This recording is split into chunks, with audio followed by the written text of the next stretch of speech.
Okay, we've got a bit of a problem here. Jeep and I are not friends. I drove the Wrangler and I was astounded at some of its engineering blunders. Then I drove the Patriot and I was amazed at its sheer lack of just about anything to justify its price. Now, we have the Cherokee. Diesel. Here we go. Now, before some of you dash off to your PCs to write me more mail to tell me my reviews are biased and opinionated, give me a chance. That's what I'm going to do with this Jeep. Sure, it's not a car that would feature anywhere on my shopping list, but I'm sure there's something about it that appeals to some people. Oh, if you're wondering about all the stickers, this was one of the 4x4s that was part of our RPM Continental Adventure, which we'll be featuring in the next couple of weeks.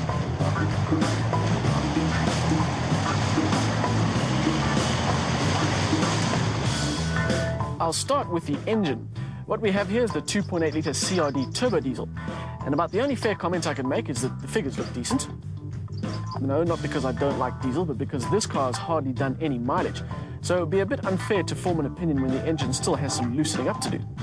The figures? 314 kilowatts and a massive 460 newton meters, but only with the 5-speed auto gearbox, minus 50 newton meters for the 6-speed manual. I will say that despite its lack of real running-in time, the engine feels pretty strong. It's willing when you put your foot down, although I do think it's let down by the gearbox, which feels a little lazy. The auto box we've got in here does have a manual shift function, but doesn't really make the experience any better. The shifts themselves are very smooth, but very slow. Kind of leads you to wondering if the gearbox has actually registered your request to change gear, and that leads to a bit of frustration. I would take the manual in here, especially if you're thinking of taking the Cherokee off-road. Manual gearboxes tend to have throttles that respond better while you're negotiating the rough stuff. And speaking of the rough stuff, I will say that the last 4x4 Jeep I drove was very impressive off-road. The Cherokee features the Select Track 2 system that gives you 2-wheel drive and 4-wheel drive with low range. And we're at the right place to check out how it all works.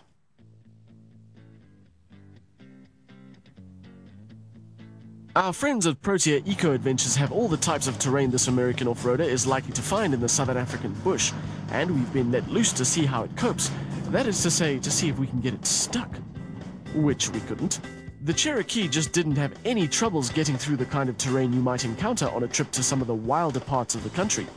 Of course, we chose our obstacles using the same sort of common sense we'd use if these were actually our own cars, and we were liable for any repair bills.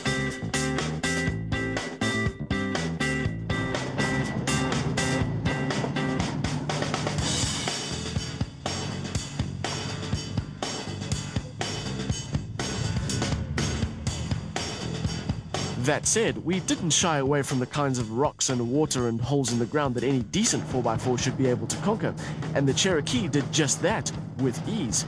Its hill descent control, electronic diff lock, and decent approach and departure angles all combined with the rest of its off-road genes to convince me that this Jeep would hold its own against those brands that are more famous for their dirt driving abilities.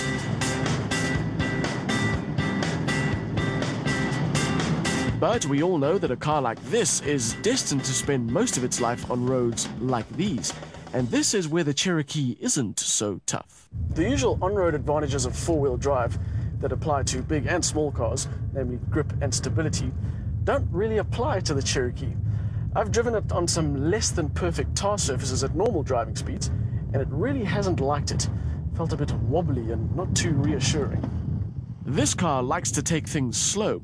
What I mean is, it doesn't like to be rushed. It prefers lazy prods on the accelerator and slower than usual cornering. And it tries to keep you as comfortable as possible. But from a space point of view, it does feel a bit like a broom closet. The transmission housing intrudes massively into the footwell, and with this door closed, shoulder room is a bit of a scarce commodity. And I've driven compact cars with better access to the door pockets. But strangely, it's all fairly comfortable. Some would say claustrophobic, I say cosseting. Once behind the wheel, you can admire the Land Rover-style vertical dashboard, with its decent-looking but not so decent-to-touch finishes. What the cabin lacks in physical space, it makes up for with an airiness that wouldn't be present without the light-colored materials, or the big hole in the roof. The Sky Slider roof is a massive piece of fabric that retracts all the way to the rear passenger compartment, and I'd say it should form part of your Jeep shopping list. Sure, it costs 13,000 Rand, but that's just a fraction of this car's 375,000 Rand asking price. You want to spend more?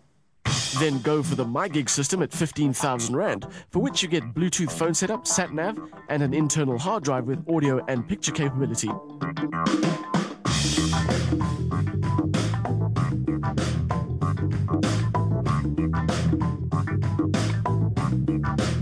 The standard stuff on the Cherokee is all fairly utilitarian. Comfortable seats, plenty of clever storage, and flexibility.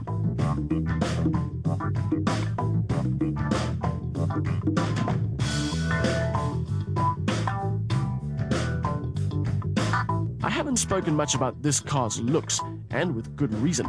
It looks like a Jeep, and I'm pretty sure my opinion won't sway potential buyers one way or the other. For the record, I like the way they've stayed all sentimental and stuck with the brand's roots, all square with big 7-slot grille and trapezoidal wheel arches. But I can't say I actually like the way it looks. Out of all the Jeeps I've driven, the Cherokee is the one that seems to have it right. The Wrangler falls over with all its fussy engineering bits, and the Patriot is just on the border of being completely anonymous. But this one has a lot going for it. Jeep are forever carrying on about the lifestyle their vehicles offer, and with the Cherokee, I finally get it. An individual-looking thing with lots of everyday comfort and real adventure ability.